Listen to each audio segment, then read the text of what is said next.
Mereka merebut papaku, Lukman. Bagaimana aku tidak sakit hati, tidak mendendam? Sahutku tidak enak hati. Sebenarnya ketidaksenanganku jauh lebih besar, tapi di hadapan Lukman, semuanya jadi meredup. Merebut? Apa yang mereka rebut dari papamu, Noni? Papamu tetap menyayangimu, tetap memperhatikanmu, dan apakah kebutuhan materialmu berkurang? Tidak kan?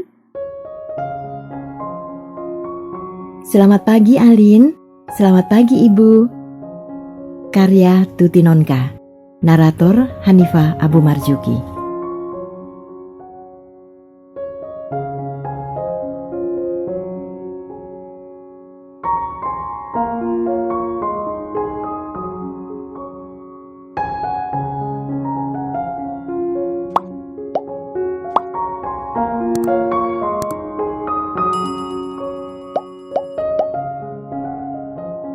Kutatap Lukman dengan sedih.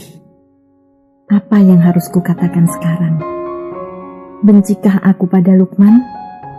Aku tak tahu. Yang jelas aku kecewa. Iya, aku menyesal mengapa Lukman dilahirkan oleh wanita yang punya hubungan darah dengan istri papaku. Aku kecewa, menyesal, dan ingin marah. Tapi siapa yang harus kumarahi? Siapa yang harus kusesali? Papa lagi? Tentu saja. Sebab kalau papa tidak menikah dengan Bu Sari, pasti aku tidak akan kecewa seperti ini. Non, kuangkat kepalaku. Berat rasanya. Kami bertatapan dalam senyap. Kau membenciku sekarang? Tanya Lukman pelan. Aku tak mampu menjawab. Ingin rasanya mengangguk, tapi hati ini memberontak, mencegah. Dan mata itu, mata Lukman yang menatapku dengan dalam, merengkuh damai, namun samar-samar kulihat sinar kekhawatiran dan kegelisahan di balik sana. Khawatir aku mengangguk dan mengatakan ya. Mata itu meluluhkan kekecewaanku, menguburkan kebencianku, namun membuat tubuhku semakin lunglai dan bergetar. Lunglai karena dihantam perasaan-perasaan yang berbuncah, dada yang gemuruh, dan entah, aku tak mengerti. Kau membenciku, Non? Lukman mengulang pertanyaannya. Jawablah dengan sejujurnya. Aku ingin tahu perasaanmu yang sebenarnya. Bukan basa-basi atau sekedar sopan santun. Katakanlah kalau kau memang membenciku, supaya aku tidak mengganggumu lagi. Tapi kalau tidak, memang kuharap tidak. Bibirku terbuka, tapi tidak ada suara yang keluar. Entah hilang kemana. Lukman masih juga menatapku dengan matanya yang dalam, merengkuh damai, dan sekarang ada getar-getar yang lembut di sana. Aku menggeleng, pelan, tapi tidak ragu-ragu. Lukman tersenyum. Ada sesuatu yang membuat wajahnya tampak cerah. Barangkali karena sinar kekhawatiran itu sudah tidak ada lagi di matanya. Yang ada di matanya sekarang adalah rengkuhan damai dan getar-getar yang lembut tapi perkasa. Dan aku membalas tatapan yang lembut itu dengan tatapan yang lembut juga. Noni, kadang-kadang aku tak mengerti mengapa engkau merusak hatimu dengan kebencian. Toh, itu hanya menyusahkan dirimu sendiri saja. Kau marah, sedih, benci, yang semua itu sangat tidak sehat bagi jiwamu. Kau jadi tidak tenang sendiri, padahal orang yang kau ributkan tidak merasa apa-apa. Mereka biasa saja, tidak membenci atau mendendam padamu. Coba pikir, apa yang kau dapat dengan memupuk dan memelihara kebencian itu? Hidup dengan hati yang damai itu menyenangkan, Non. Aku termangu. Lukman jelas-jelas menyalahkanku. Siapa sih yang senang disalahkan, walau sebenarnya memang salah? Setidak-tidaknya, keinginan untuk membela diri itu tentu ada. Mereka merebut papaku, Lukman. Bagaimana aku tidak sakit hati, tidak mendendam? Sahutku tidak enak hati. Sebenarnya ketidaksenanganku jauh lebih besar, tapi di hadapan Lukman, semuanya jadi meredup. Merebut. Apa yang mereka rebut dari papamu, Noni? Papamu tetap menyayangimu, tetap memperhatikanmu, dan apakah kebutuhan materialmu berkurang? Tidak kan?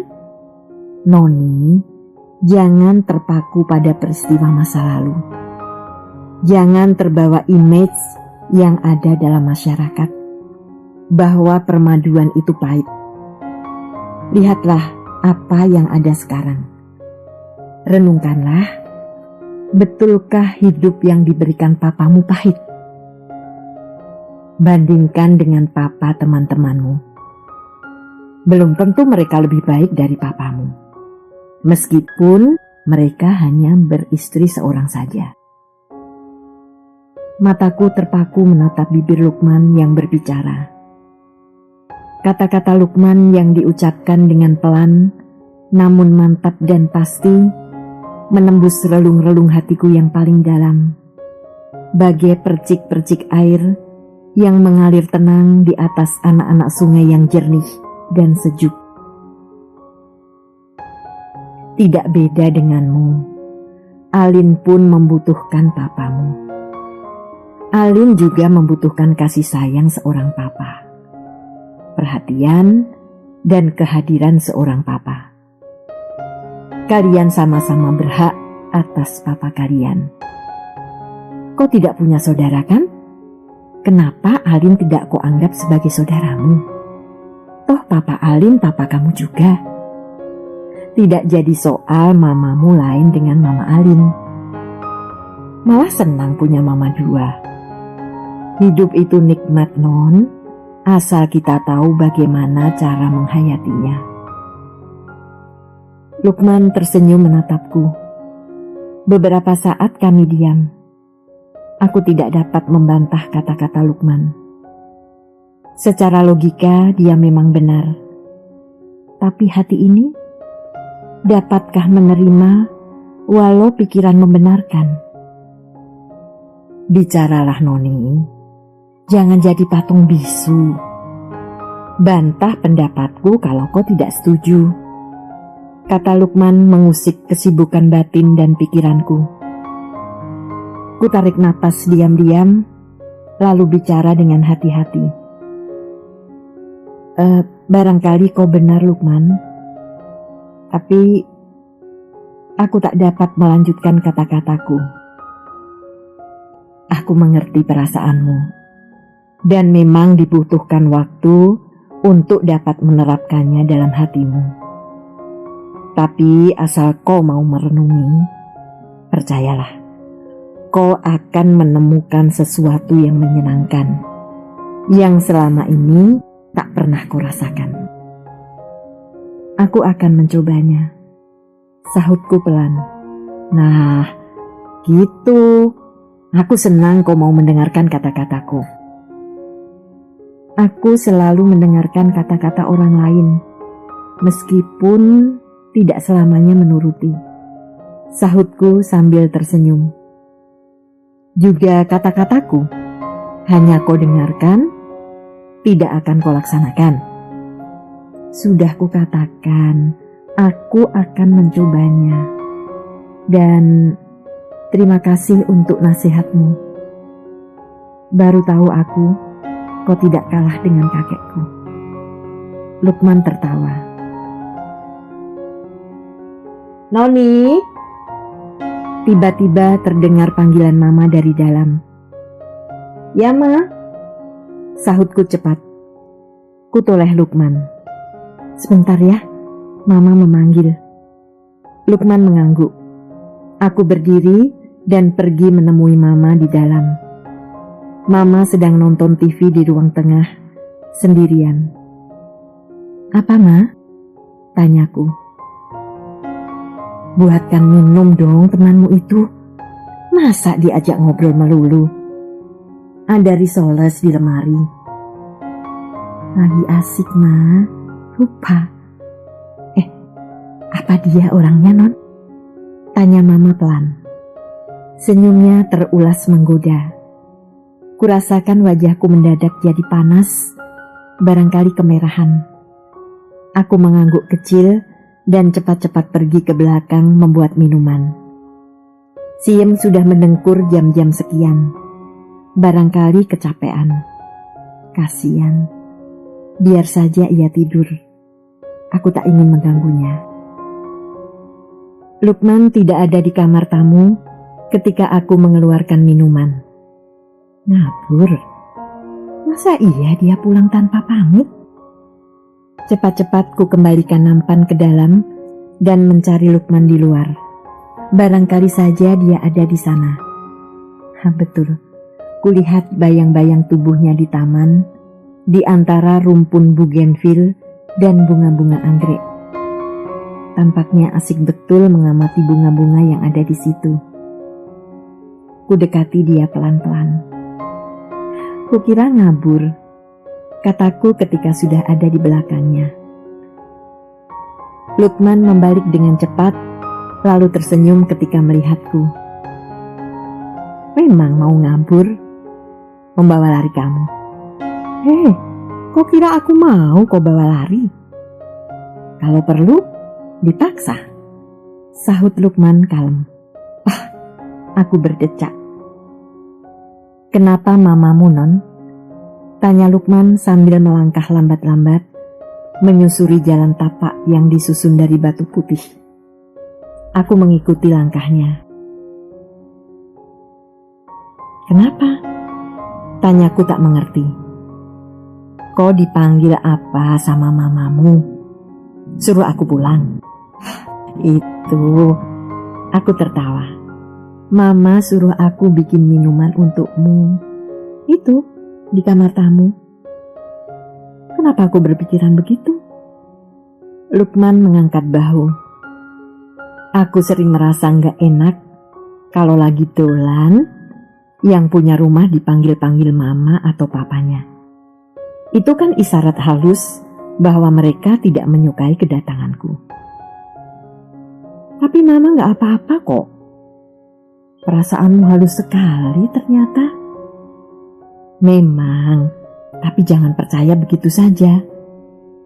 Buktikan sendiri, halus apa tidak? Kata Lukman menyediakan dadanya. Maunya, seruku gemas. Kucubit lengannya keras-keras. Lukman mengaduh. Dengan cepat ditangkapnya pergelangan tanganku, digenggamnya dalam telapak tangannya yang hangat. Kalau digambar, pastilah grafik denyut jantungku melonjak-lonjak saat itu. Seperti grafik fungsi 5 sinus X. Lukman masih menggenggam tanganku, meskipun tanganku tidak lagi di lengannya. Dan aku tak ingin menarik tanganku. Kami meneruskan langkah, berjalan lambat-lambat di antara pohon-pohon di taman. Alangkah berbeda taman ini dengan hari-hari kemarin. Malam ini tampak indah sekali, nyaman sekali, damai sekali. Barangkali karena hatiku yang indah, nyaman dan damai. Kau yang mengurus taman ini, Non. Indah sekali, kata Lukman sambil menyentuh anggrek vanda yang menjuntai. Mana sanggup, seluas ini. Ada tukang kebunnya. Aku cuma bantu-bantu saja. Kau suka bunga juga ya? Segalanya yang sedap dipandang, aku suka. Gadis-gadis juga. Hampir terlompat pertanyaan itu dari bibirku. Untung sempat aku rem. Duduk-duduk di sini saja, Non. Enak, kata Lukman ketika kami sampai di kursi-kursi taman. Tapi minumnya di dalam, tukasku. Diambil dong, Nona manis. Dan mamamu gak marah kan? Kita ngobrol di sini? Enggak, paling juga kau dilempari asbak. Galak bener. Aku tertawa dan pergi mengambil minuman yang kusediakan. Lukman pintar bicara dan tahu segala hal. Pengetahuannya luas, membuatku betah mendengarkan cerita-ceritanya. Tidak membosankan, sebab ceritanya berisi pengalaman dan pengetahuan yang tidak jarang belum pernah ku ketahui. Ku catat semua itu dalam ingatanku. Siapa tahu, suatu ketika aku bertemu dengan orang yang berkecimpung dalam bidang itu, kan aku bisa nimbrung sedikit-sedikit. Biar gak kelihatan terlalu tolol. Boleh saja kan? Rasanya baru sekejap, tiba-tiba sudah jam 10 malam. Lukman menengok jam tangannya, lalu memandangku. Aku pulang dulu, Non. Sudah malam, katanya. Aku mengangguk, walau rasanya berat. Boleh aku main ke sini lagi? Tanya Lukman. Tentu saja, sahutku. Tiap malam minggu? Aku tersenyum, dan Lukman pun tersenyum. Malam terasa mulai dingin ketika kami meninggalkan bangku-bangku taman itu. Cahaya merah dan ungu dari lampu-lampu taman yang jatuh di air kolam dan daun-daun indah sekali. Di tempat yang agak gelap karena terlindung oleh rumpun-rumpun bougainville, tiba-tiba Lukman menarik tubuhku rapat ke dadanya, mendekapku dan kemudian menciumku. Kalau saja Lukman tidak mendekapku erat-erat, barangkali tubuhku sudah terkulai di tanah, pingsan karena kaget. Tapi sebelum aku benar-benar pingsan, Lukman telah melepaskan aku. Aku pamit dulu sama Mama, katanya sambil menuntunku masuk rumah. Aku diam dan menurut saja, seperti orang linglung atau kerbau yang paling tolol di kandang Pak Tani. Di dalam dadaku beraneka ragam perasaan ramai bergelut, tapi hanya aku sendiri yang merasakan. Di ujung lidahku sejuta kata-kata berdesakan ingin keluar, tapi tak ada sepotong pun yang menemukan jalan dan bisa terucap. Kebetulan Mama lewat kamar tamu ketika kami sampai. Lukman mengangguk hormat, dibalas senyum manis oleh Mama. Saya mau pulang, Tante. Sudah malam, kata Lukman minta diri.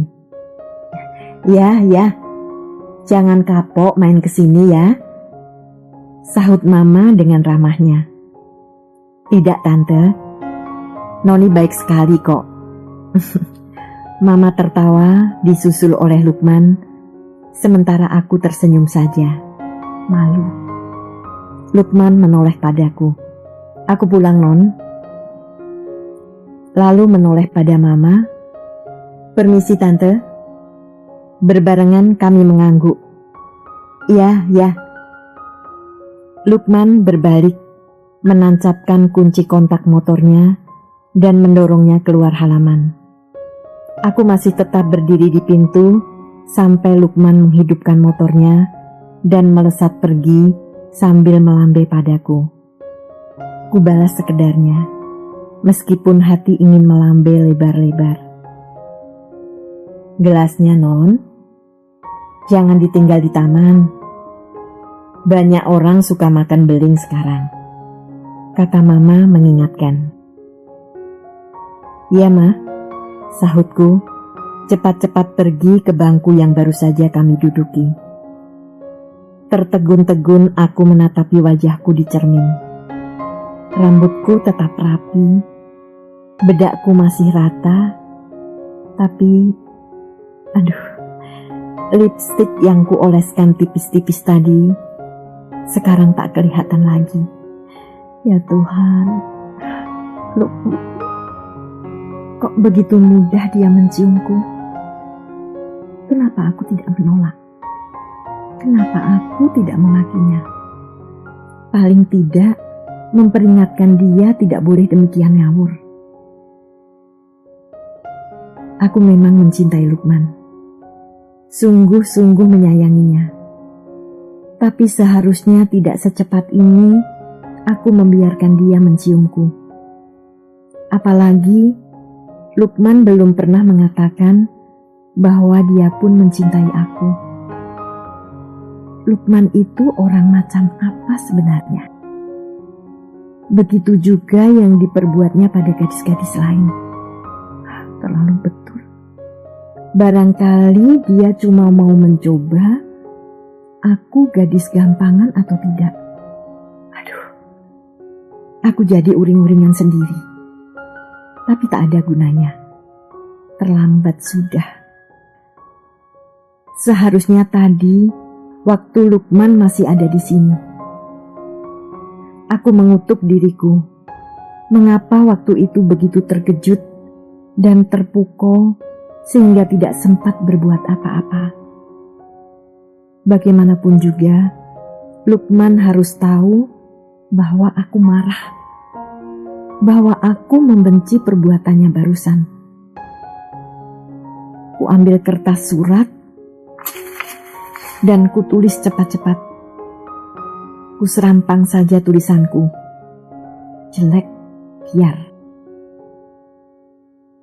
Hari Senin, jam 1 siang. Nah, itu dia. Doaku terkabul. Lukman berjalan sendiri sambil mengayun-ayunkan gulungan kertas di tangannya. Barangkali tugas gambar. Entah di mana Alin. Aku bersyukur mereka tidak bersama-sama. Lukman memicingkan matanya, barangkali silau oleh teriknya matahari. Rambutnya yang mengombak bergoyang-goyang terbawa oleh langkahnya. Lukman selalu berpakaian rapi. Dan siapapun mengakui wajahnya memang simpatik dan menarik. Jauh-jauh dia sudah tersenyum ketika melihatku. Ku balas dengan setengah-setengah. Barangkali mencong. Peduli amat. Dan ketika dia tinggal beberapa meter dariku, ku hidupkan mesin motorku. Di dalam tas, tanganku sudah siap memegang surat itu. Sendiri, sapanya. Aku mengangguk saja. Ku keluarkan surat itu dan ku berikan padanya. Lukman menerimanya dengan kening berkerut. Dari siapa? Tanyanya. Baca sendiri di rumah, sahutku pendek. Dan tanpa menunggu lagi, kularikan motorku meninggalkan bung sialan itu.